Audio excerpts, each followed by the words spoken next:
Bonjour à tous, je me présente, je m'appelle Blackfire, j'ai de bonnes nouvelles déjà apparemment, Spider-Man Brand New Day, très très bonne critique, un des meilleurs Spider-Man apparemment, de ce que j'ai entendu dernièrement, et du coup je voulais continuer à parler justement de là où on s'était arrêté avec l'histoire de Spider-Man que je lisais, avec les, comment on appelle ça, j'ai oublié le titre, le dernier combat en fait, voilà, où Spider-Man justement tante May a été kidnappé et va devoir trouver une solution. Trouver une solution. Bah oui, en fait. Enfin, Spider-Man va devoir essayer de la retrouver. Et en fait, voilà, Venom va être de la partie. Après, en fait, ça va être Alberto, ça va être un gars de la mafia qui va acheter comment on appelle ça, le symbiote de Venom, parce que Peter Parker, en fait, il l'a vendu. Et voilà, c'est Angelo, c'est pas Alberto, excusez-moi. Angelo Fortuno. Et en fait, Peter Parker va se battre avec lui. Et voilà, d'ailleurs, il y a un mec, c'est assez marrant. Il va dire ouais, Parker et Spider-Man, et il va se faire tuer. Et, voilà, et du coup, bon, ça n'a pas beaucoup d'importance que ce Venom-là découvre l'identité de Peter Parker. Vous allez comprendre pourquoi après. Et l'histoire est pas mal, elle est vraiment pas mal du tout.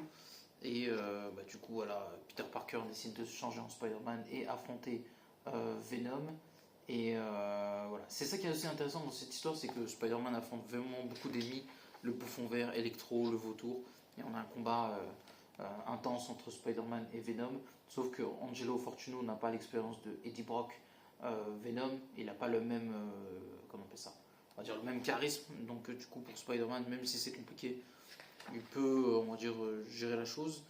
Donc voilà, on va voir Spider-Man se battre avec lui, sauver un chien. Et après le combat voilà, va continuer entre Spider-Man et Venom. En plus j'ai une bonne nouvelle pour vous, parce que vu que le jeu normalement devrait sortir l'année prochaine logiquement, je vais pouvoir vous parler comment il s'appelle, de Venom, et ça c'est assez cool. Et j'ai beaucoup de choses à dire sur Spider-Man en ce moment, ça va être très intéressant. Donc on voit le combat entre Spider-Man et Venom qui se poursuit. Euh, Et là, ce qui va se passer, ça va vous étonner. En fait, on voit Venom qui attaque quelqu'un et qui va le tuer. Et là, vous vous dites, non, non, il va tuer Spider-Man. Ben, c'est pas Spider-Man. C'est ça qui fait que c'est marrant, parce que tu dis, mais quoi? Parce qu'il met un coup comme ça, Spider-Man, il meurt.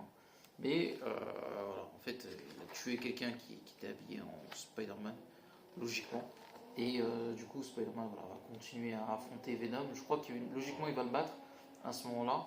Venom qui va jouer un rôle un peu plus tard, mais ce sera pas cette fois-ci Angelo Fortuno. Et en fait, on voit Spider-Man éclater Venom.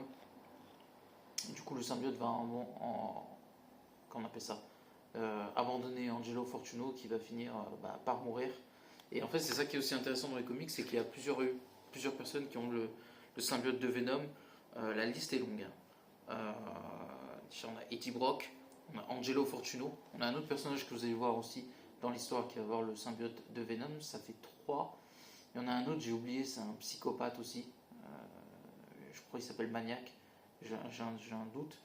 Et vous allez voir, ouais, il y a au moins, et il y a Kraven aussi à un moment, mais c'est pas connecté dans l'histoire. C'est dommage parce que c'est dans un comics, mais pas canon. Donc du coup, ça ne suit pas un peu l'histoire. On va avancer un tout petit peu. Parce que là, il n'y a pas, voilà, il y a pas grand chose à raconter. Du coup, en fait, on voit Peter Parker, je pense qu'il fait un cauchemar, qui se relate tout ce qu'il a connu, avec la mort d'Oncle Ben, la mort de Gwen Stacy, la relation qu'il a avec le bouffon vert. Et du coup, je crois qu'il fait un cauchemar ou un truc comme ça. Et en fait, il se pose des questions sur lui-même. Il a dit tous les gens que j'ai connus, voilà, ont fini par mourir. Que ce soit Gwen Stacy, Tante May qui a disparu, Oncle Ben qui est mort, Captain Stacy. Je ne vais pas tous les citer parce que c'est vrai que la liste est assez longue. C'est ce qui fait que Spider-Man est aussi un personnage intéressant, c'est que ses proches voilà, ne sont pas invincibles. Et là, on va voir que Peter Parker va rencontrer McGurkan qui va lui expliquer que sa tante voilà, est toujours en vie. Et voilà, il va savoir aussi que Peter Parker est Spider-Man. C'est ce qui est un peu peut-être dommage dans le récit, c'est qu'il y a un peu trop de monde qui savent que Peter Parker est Spider-Man. Euh, voilà, et puis voilà, il y a McGurgan qui dit écoute, moi je connais, je sais que ta tante est kidnappée, je sais où elle est, mais voilà, je te le dirai en temps voulu et tout ça. Donc tu vois qu'il y a un piège, un plan contre lui. Et Voilà, après, je crois de mémoire, il lui dit que Osborn, en fait, c'est lui qui a tout manigancé. Et là, tu te dis, mais pourquoi il fait ça? Et en fait, vous allez voir que c'est une stratégie plus tard pour piéger Spider-Man. Il faut savoir que, comme son nom l'indique, hein, le scorpion, c'est dans sa nature de piquer. Et vous allez comprendre aussi pourquoi plus tard. On va avancer encore un tout petit peu, parce que des trucs, c'est pas... Et en fait, voilà, McGargan, par contre, il est intéressant dans l'histoire, parce que je n'avais jamais vu parler avec Peter Parker et connaître sa vie sur ce qu'il est arrivé à Spider-Man, et ce qui en fait un méchant très intime. Et je trouve que c'est ce qui était aussi réussi dans Marvel Spider-Man, le jeu, c'est que tu vois, le Scorpion est un méchant vraiment très réussi dans l'univers de Spider-Man. Et je trouve que c'est hyper bien dessiné de remontrer la mort de Spider-Man et enfin, de Gwen Stacy, et la peur que ça peut susciter. Et, euh, et en fait, il avait fait un deal avec Norman Osborn, en gros, de l'aider en contrepartie. Le Scorpion prendrait le symbiote pour devenir Venom, ce qui en fait le troisième personne à avoir le symbiote dans les comics. Et il faut avouer que ce Scorpion, quand il a le symbiote de Venom, c'est assez cool. Je pense que j'aurais pas tout le temps de finir l'histoire, mais c'est vraiment très bien fait. Donc on voit voilà, Spider-Man qui va au cimetière et qui essaie de comprendre en fait par rapport à ses proches s'il va perdre Tante May ou pas, parce que je crois pas que le Scorpion lui dise où elle est. Et il réfléchit, il essaie de trouver une solution. Et, et en fait, il a tout simplement peur de ce qui peut arriver déjà à Mary Jane, qui reste avec Felicia, peut-être d'autres personnes qui risquent de mourir. Et c'est vrai que cette histoire, en fait, je pense qu'elle est très sombre, elle est très intense. Et c'est pour ça que paradoxalement, les fans de Spider-Man, certains fans ne l'apprécient pas. Et on va voir que Spider-Man va se faire piéger, parce que le bouffon vert va sortir. Et en fait, je vais vous spoiler un peu, mais comme ça vous allez comprendre mieux l'histoire. En fait, c'est le Norman Osborn qui dirige tout depuis le début. Et là, en fait, il a trouvé un moyen de sortir de prison quand il voulait. Et du coup, là, il a piégé Mary Jane, c'est-à-dire le pire cauchemar de Peter Parker. Et du coup, voilà, Spider-Man et Black Cat vont décider. Je vais avancer un peu. Hein. Ils vont décider de faire équipe pour libérer Osborn. Et il dit, mais Osborn, c'est le seul qui peut m'aider à comprendre ce qui se passe. Et c'est le seul qui sait où est Tante May. Donc, dans tous les cas, je suis obligé de le libérer, parce que c'est ce qu'il veut, pour sauver Tante May. Et voilà, donc voilà. Spider-Man se cache pour pas qu'on découvre qui c'est. Tante May, Black Cat va lui donner un coup de main aussi pour libérer qui? Pour libérer, j'ai oublié le nom.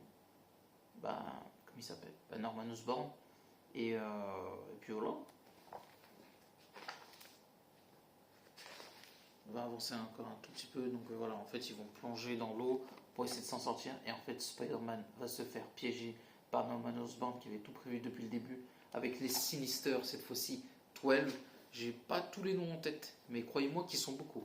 Il y a l'homme sale, Hydroman, Shocker, Boomerang, le lézard, je crois, le vautour, Electro. Qui c'est que j'ai oublié? Il va y avoir Scorpion. Je sais pas si je les ai tous cités. Il y a le caméléon aussi. Et je crois qu'il y a un autre méchant, mais je ne le reconnais pas. Peut-être l'homme de métal. Donc on peut dire que Spider-Man est au bout du rouleau. Même si Black Cat est là pour lui donner un coup de main. On peut dire que l'homme araignée est dans le beau drap. J'ai envie de m'arrêter là parce que je trouve que le final est plutôt pas mal. Comme ça, la prochaine fois que je ferai l'histoire, voilà, c'est bien de s'arrêter sur un cliffhanger et de parler de l'histoire après. Mais croyez-moi, que ce soit Spider-Man ou Black Cat, ils vont regretter d'avoir les Sinister 12 à leur botte, en comptant bien évidemment le bouffon vert. Et il n'y a pas Docteur Octopus. Mais en tout cas, l'histoire promet d'être hyper intéressante. Et voilà, on terminera sûrement la prochaine fois. Donc n'oubliez pas de commenter, liker la vidéo et à la prochaine. Ciao tout le monde.